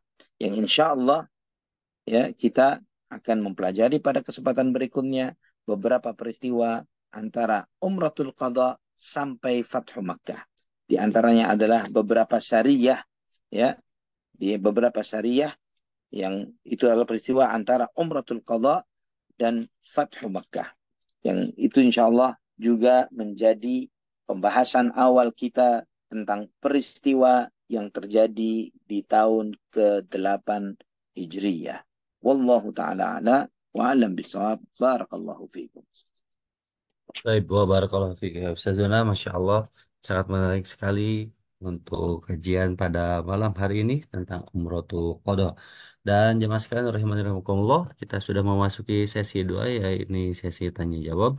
Bagi jamaah yang ingin menyampaikan pertanyaan, kami persilahkan pertanyaannya dapat disampaikan melalui chat box di Zoom meeting ini, ataupun juga dapat bertanya langsung melalui tombol raise hand terlebih dahulu, yang insya Allah oleh panitia nanti akan dibukakan atau di open mic-nya guna terjadi apa namanya guna terlaksana eh, pertanyaan secara interaktif dengan Ustaz Zona Ali. Kami persilahkan pada jamaah yang ingin bertanya boleh melalui chat box di Zoom meeting ini, ataupun juga dapat mengklik tombol raise hand untuk bertanya secara interaktif. Silakan jamaah. Dan sambil menunggu pertanyaan yang hadir dari jamaah, kami ingin sampaikan pula kepada jamaah yang hadir pada malam hari ini ataupun juga nanti untuk pertemuan-pertemuan berikutnya, khususnya bagi jamaah awat, mohon untuk menutup fitur kamera, menonaktifkan fitur kameranya, atau ketika baru login, baru join di Zoom meeting ini, dapat dilakukan untuk menutup dengan jempol kameranya sehingga tidak terlihat hal-hal yang tidak diperkenankan. Demikian. Untuk selanjutnya kami persilakan Umu Amr yang sudah resen pertanyaan dari jamaah di Amerika dan Kanada. Kami persilakan Umu Amr. Ya, jazakumullahu khairan Kang Zai. Alhamdulillah, jazakumullahu khairan Ustadz atas penjelasan materinya hari ini. Nah, Ya, Ustadz, ini ada yang bertanya tentang bagaimana kedudukannya bila dia punya kakak perempuan tetapi lain ibu, kemudian punya anak perempuan yang sudah menikah. diulang Apakah Umar apa? Diulang supaya anak paham. ya seorang seseorang punya kakak perempuan tapi lain ibu. Baik, baik. Jadi kakak perempuannya ini yang bertanya perempuan, Ustadz. Kakak Nah, kakak perempuannya ini punya anak yang menikah, sudah menikah, jadi dia punya menantu laki-laki. Apakah hmm, menantu laki-lakinya itu mahram dengan saudara tiri ibunya? hmm. Jadi gini, dia eh, Dia punya punya saudara kakak, seayah gitu ya, satu ayah iya, ya, lain ibu ya. iya lain ibu. Dan kemudian saudara seayah ini punya anak perempuan, menikah. Iya, Apakah suaminya, keponakannya ini mahram untuk dirinya atau bukan? Begitu. iya Ustadz. Nah, nah, yang seperti ini itu adalah mahram sesaat. Nah, yang mahram sesaat itu artinya gini, memang di dalam Islam di antara yang dilarang oleh Nabi SAW adalah menikahi seorang wanita plus bibinya. Nah, itu nggak boleh. Artinya dalam konteks ini, maka ketika seseorang dinikahi, maka bibinya orang tersebut, ya seorang wanita dinikahi, maka bibi wanita ini semuanya adalah mahram sesaat bagi lelaki yang menikahi wanita itu. Paham ya?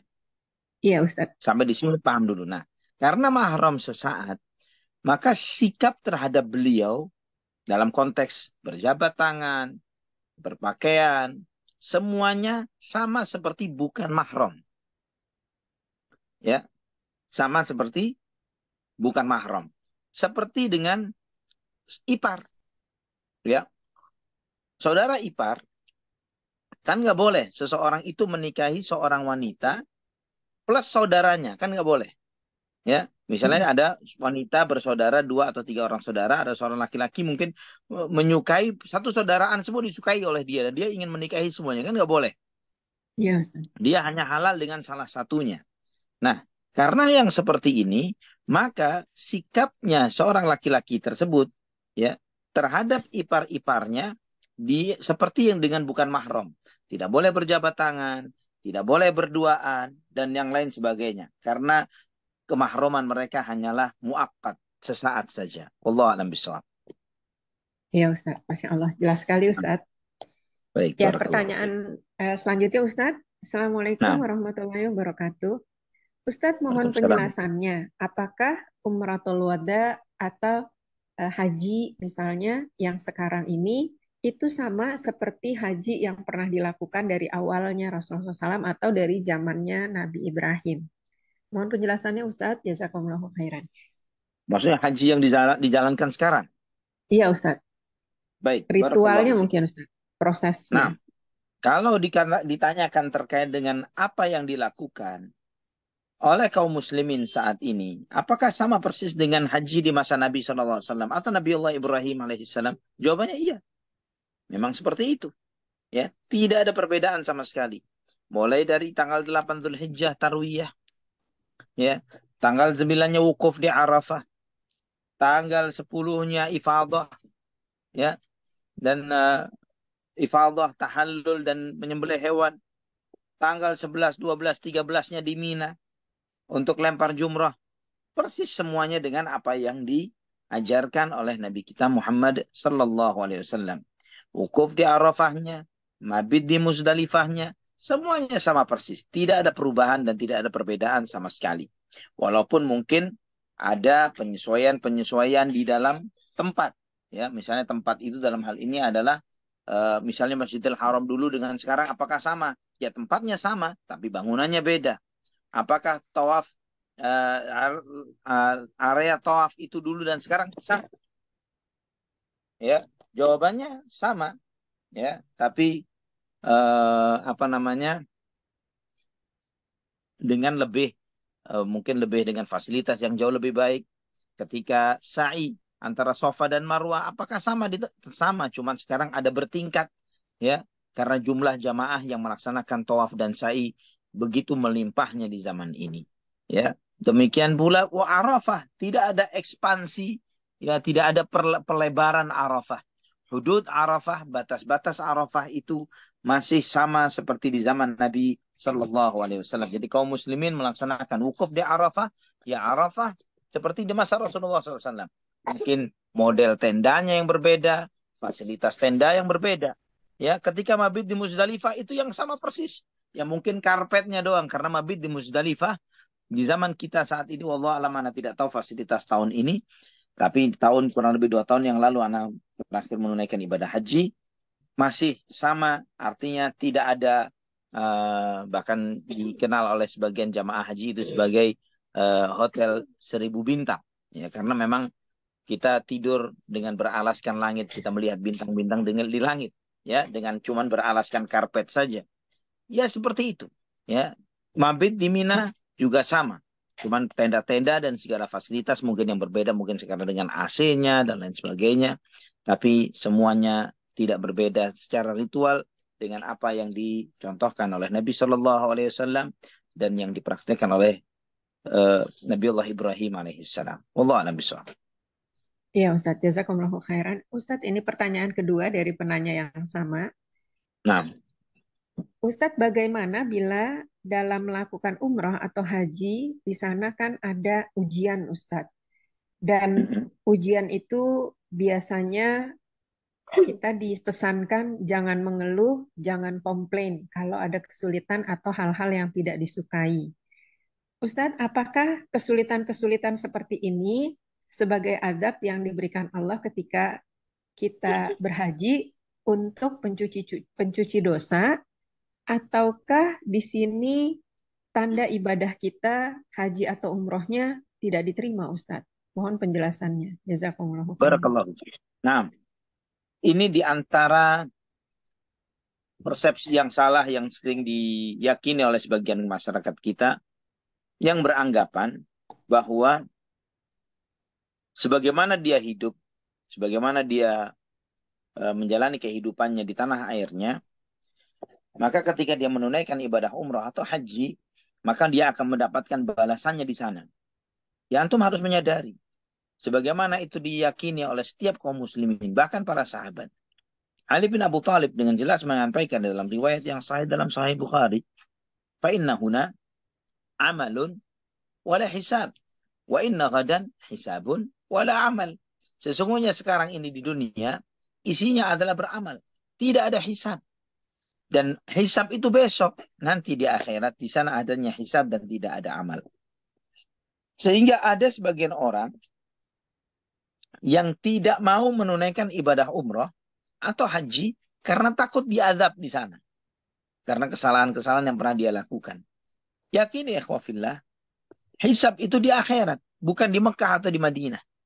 Ya, tidak ada hisab di sana di Mekah atau di Madinah. Kalau kesulitan-kesulitan, masalah-masalah yang terjadi di dalam perjalanan, antum mau melakukan perjalanan apapun, ya, apakah itu namanya haji atau umroh atau traveling ke sana dan ke sini, namanya traveling, safar itu sebagaimana kata Nabi Shallallahu Alaihi Wasallam, qit'atun minal azab, ya, penderitaan, sepenggal penderitaan. Antum mau safar, mau keliling Eropa, antum mau safar ke Turki, antum mau safar ke Dubai, antum pasti mengalami ujian-ujian, ya, mengalami ujian-ujian. Dan antum tidak akan mengatakan bahwa ini anak lagi jalan-jalan ke Dubai, ini anak diuji oleh Allah karena banyak dosa ini di Indonesia. Sehingga di Dubai pun anak menghadapi kesulitan-kesulitan, kamar hotel yang penuh lah, fasilitas yang kurang lah, perjalanan yang tertunda lah, tertinggal oleh rombongan lah, atau apapun itu semuanya. Antum tidak akan mengatakan ini karena anak ini azab karena anak berbuat salah dan dosa ketika di Indonesia. Lah, ini semua adalah memang bagian dari penggalan penderitaan safar atau bepergian. Wallahu a'lam bishawab. Masya Allah. Ya Ustadz, jazakumullahu khairan. Boleh satu lagi Ustadz? Ahlan wa sahlan. Ini pertanyaannya pendek tapi mungkin penjelasannya agak panjang Ustadz. Khair insyaallah. Iya. Assalamualaikum warahmatullahi wabarakatuh. Ustadz, mohon penjelasannya. Kita menghadapi bulan Zulhijjah. Apa yang bisa kita persiapkan dari sekarang dan amalan apa yang terbaik di bulan Zulhijjah supaya kita mendapatkan banyak faedahnya walaupun tidak ikut haji atau umrah. Ya, Barakallah. ada umrah. Ya, Ustaz. Jazakumullahu khairan. Masya Allah, tabarakallah. Kajian khusus. Nah, di bulan Zulhijjah. Memang bulan Zulhijjah ini bulan yang dinanti-nanti oleh orang-orang yang mukmin, yang beriman kepada Allah Subhanahu wa taala. Yang mereka semuanya itu harap-harap cemas. Ya, karena bulan Zulhijjah ini terutama di 10 hari pertama dengan ayamut tasyriqnya adalah amalan-amalan, adalah hari-hari terbaik sepanjang tahun. Ya, sampai Nabi Shallallahu Alaihi Wasallam menyebutkan mamin ayamin al-amalu salihu ahabbu ilallahi min hadhil ayamil ashar. Para sahabat ada yang bertanya, walal jihadu fi sabilillah ya Rasulullah. Nabi SAW menyampaikan walal jihadu fi sabilillah. Tidak ada hari-hari yang amal soleh itu lebih dicintai oleh Allah Subhanahu wa taala ketimbang 10 hari ini. Para sahabat bertanya, bagaimana dengan jihad ya Rasulullah? Kata Nabi SAW, jihad pun kalah dengan amalan yang dilakukan di 10 hari ini. Ya, itu kenapa? Karena ada banyak alasan. Yang diantaranya sebagaimana kata Al-Hafidz Ibnu Rajab rahimahullah, beliau menyebutkan bahwa di 10 hari ini terakumulasi semua amal soleh, bahkan semua rukun Islam terakumulasi di 10 hari pertama ini. Di situ ada sholat, di situ ada puasa, di situ ada sedekah dan zakat dan kemudian di situ ada haji. Yang ini tidak terjadi, ya, tidak terjadi di hari-hari yang lainnya, di bulan-bulan yang lain. Bahkan para ulama, di antaranya Imam Ibnu Qayyim mengatakan bahwa 10 hari awal Zulhijjah ini lebih afdal ketimbang 10 hari terakhir bulan Ramadan. Yang membedakannya hanyalah malamnya, karena malamnya ada Lailatul Qadar. Itu saja. Nah, maka karena hal itu ikhwafillah. Dan di antara hikmah lainnya, ya, di antara tambahan hikmah lainnya, kenapa 10 hari ini menjadi hari 10 hari yang terbaik? Bahkan ketika antum membaca misalnya wal fajri walayalin ashar, demi waktu fajar dan demi 10 malam, disebut layalin ashar, 10 malam itu, kata Al-Hafidz Ibnu Katsir, Al-Imam Ibnu Katsir rahimahullah, beliau mengatakan yang dimaksud layalin ashar adalah al-ashru al-Dzulhijjah, 10 hari pertama bulan Dzulhijjah. Dan itu pendapat yang paling sahih kata beliau tentang tafsiran dari ayat tersebut. Dan semua amal soleh menjadi yang terbaik. Maka dari sini, ya, para ulama seperti Al-Hafidz Ibnu Rajab, beliau menyebutkan bahwa kecenderungan hati setiap mukmin ketika mendekati musim haji adalah berdebar-debar, harap-harap cemas untuk bisa berangkat haji. ya, berharap untuk bisa menunaikan ibadah haji. Namun kita tahu, kita sadar dan Allah Maha tahu bahwa tidak semua orang bisa menunaikan ibadah haji. Tidak semuanya punya kesempatan yang sama. Namun Allah Subhanahu wa taala memberikan kesempatan yang sama di dalam beramal. Maka oleh karena itulah, ikhwah fillah rahimani wa rahimakumullah, kesempatan beramal di 10 hari pertama Dzulhijjah ini diberikan sama oleh Allah Subhanahu wa taala kepada setiap muslim dan setiap mukmin. Semuanya diberi kesempatan yang sama. Boleh untuk melakukan semua ibadah. Karena disebutkan ma min ayyamin al-amalu salihu ahabbu ilallahi ta'ala min hadhihi al-ayyamil 'ashar. Tidak ada hari-hari yang amal saleh itu lebih dicintai oleh Allah Subhanahu wa taala ketimbang 10 hari pertama ini. Maka menunjukkan kepada kita amalan apa yang sebaiknya dilakukan di 10 hari pertama itu. Semua amalan yang masuk di dalam kategori amal soleh. Semua amalan yang masuk di dalam kategori amal soleh. Jadi apa saja, mulai dari sholat wajib maupun sunnah, dari puasa sunnah, termasuk mungkin antum punya hutang puasa untuk antum bayar pada saat ini misalnya, dari banyak berzikir, banyak sedekah, dan yang lain sebagainya.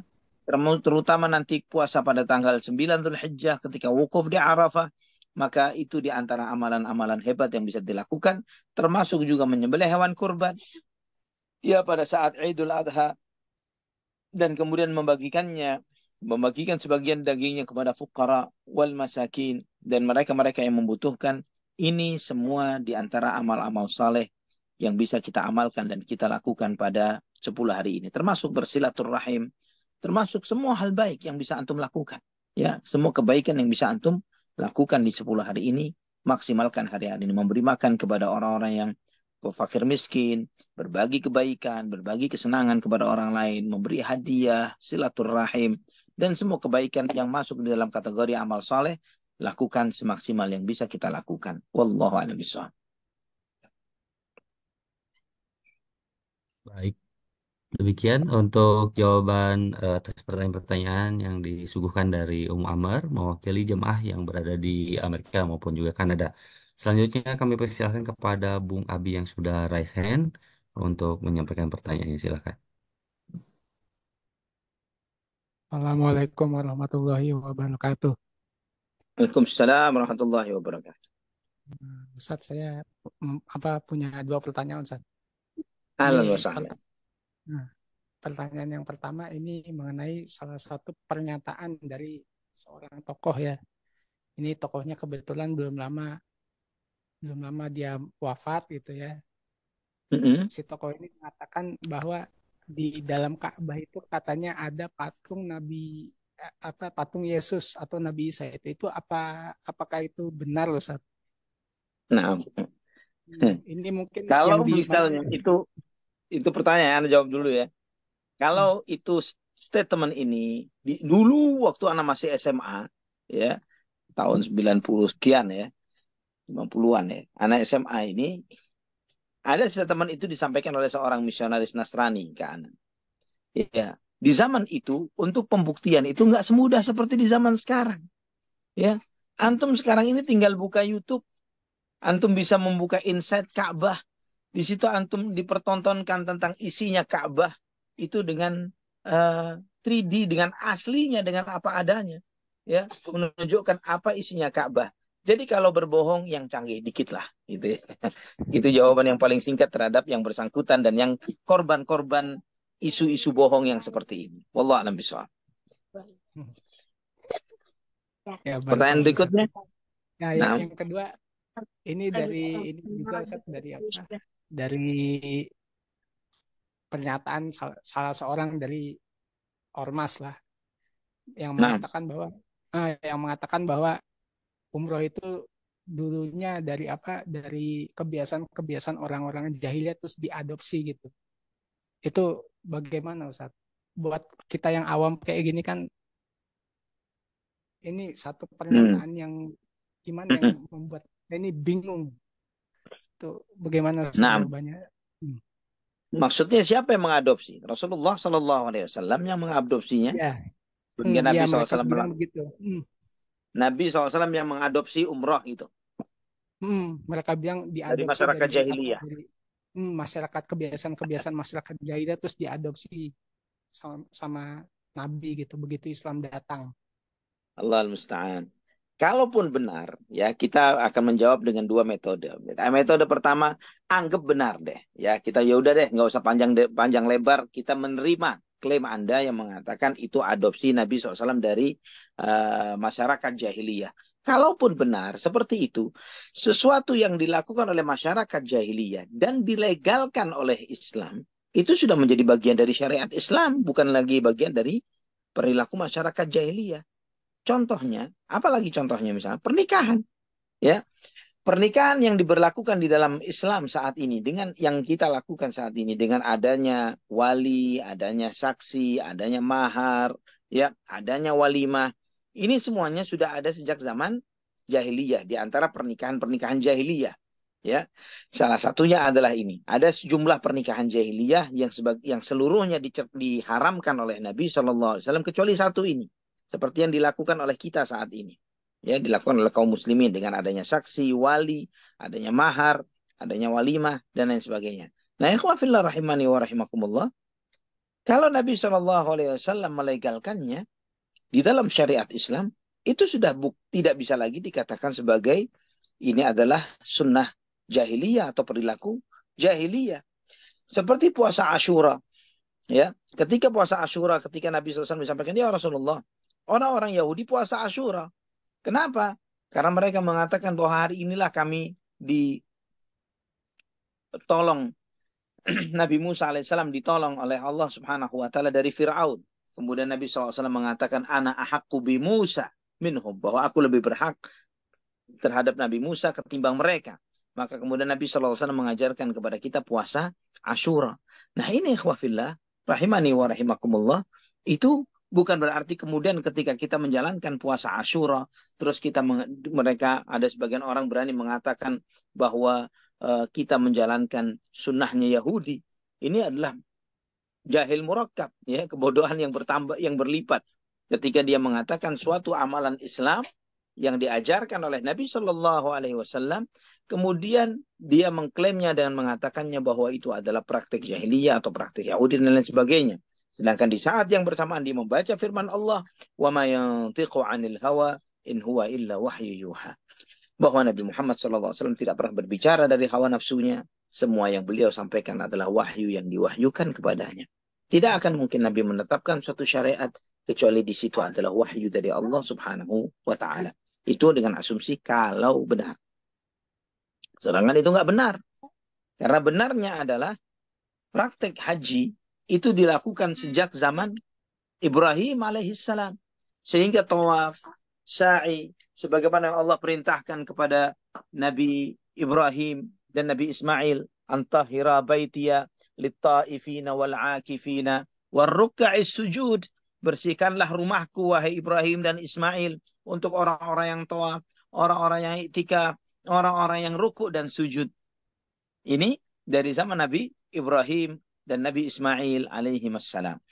Kemudian juga sa'i antara Safa dan Marwah, antara dari Hajar, ya, istri Ibrahim, wukuf di Arafah sejak zaman Nabi Ibrahim alaihissalam. Bahkan masyarakat jahiliyah, kalau orang itu tahu dan mengerti, masyarakat jahiliyah tidak pernah wukuf di Arafah. Mereka mengatakan bahwa wukuf di Arafah itu untuk non-Quraisy. Yang wukuf di Arafah itu orang non-Quraisy. Mereka wukufnya di Muzdalifah. Ini bid'ahnya orang-orang Quraisy. Ya, dan Nabi SAW mengembalikan perilaku ibadah itu sesuai dengan tuntunan Nabi Allah Ibrahim dan tidak mengikuti perilaku mereka. Dan masih banyak lagi yang lainnya. Wallahu a'lam bishawab.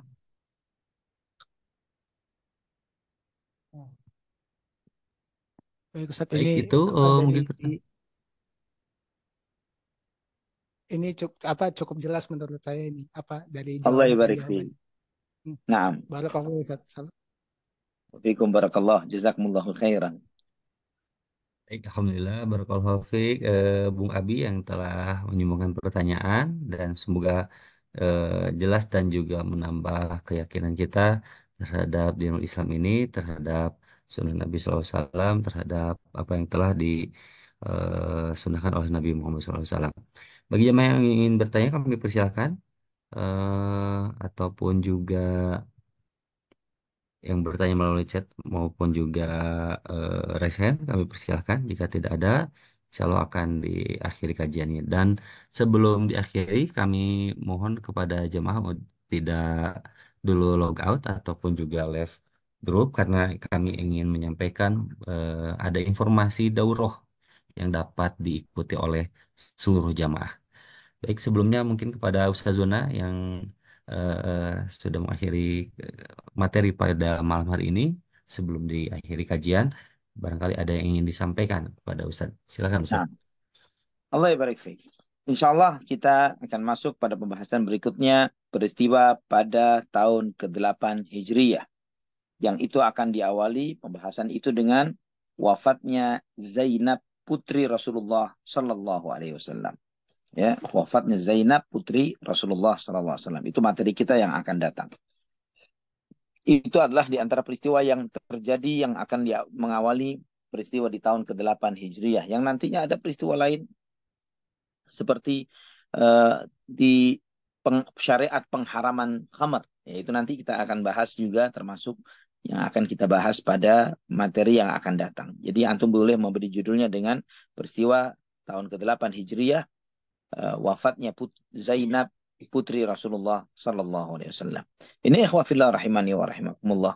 Dan subhanallah, ana pribadi ketika membaca, mengkaji peristiwa-peristiwa sirah ini, kemudian ana menyimak dari kitab-kitab lain yang ditulis oleh para ulama atau kajian-kajian lain yang disampaikan oleh para ulama. Banyak hal-hal yang mungkin riwayat-riwayat atau peristiwa-peristiwa atau kejadian-kejadian yang bagi kita itu adalah suatu kejadian yang ya inilah salah satu keajaiban misalnya. Seperti yang antum pernah tangkap dari peristiwa kepulangan Nabi SAW dari Khaybar. Yaitu adanya seekor induk burung yang dia mengepakkan sayapnya ke tanah, mengais-ngais ke tanah. Ya, dan kemudian setelah itu Nabi Shallallahu Alaihi Wasallam bertanya kepada para sahabatnya, siapa yang menyakiti induk burung ini? Ya, dan dengan mengambil anak-anaknya. Kemudian sebagian sahabat mengatakan, ada ya Rasulullah, fulan yang mengambil kedua anak dari induk tersebut. Ya, mengambil anak burung. Dan Nabi Shallallahu Alaihi Wasallam menyampaikan bahwa dia telah menyakiti burung tersebut. Ya, menyakiti. Subhanallah. Sampai Nabi Muhammad faja'a hadhihi biwaladiha. Barang siapa yang menyakiti induk burung ini dengan mengambil anak-anaknya, ruddu waladaha ilayha. Kembalikanlah anaknya kepada induknya. Burung itu mengais-ngais ke tanah, dia biasanya bisa terbang, tapi dia tidak mau terbang, artinya tertahan dengan anak-anaknya yang sedang diambil oleh sebagian sahabat. Dan subhanallah, ikhwah fillah rahimani wa rahimakumullah, Nabi Shallallahu Alaihi Wasallam adalah rahmatan lil alamin, rahmat untuk seluruh alam semesta. Bahkan itu dirasakan oleh seekor burung. Bagaimana ibu tetaplah seorang ibu. Ketika anaknya diambil, tersakiti hatinya. Walaupun itu adalah seekor burung. Subhanallah. Subhanallah.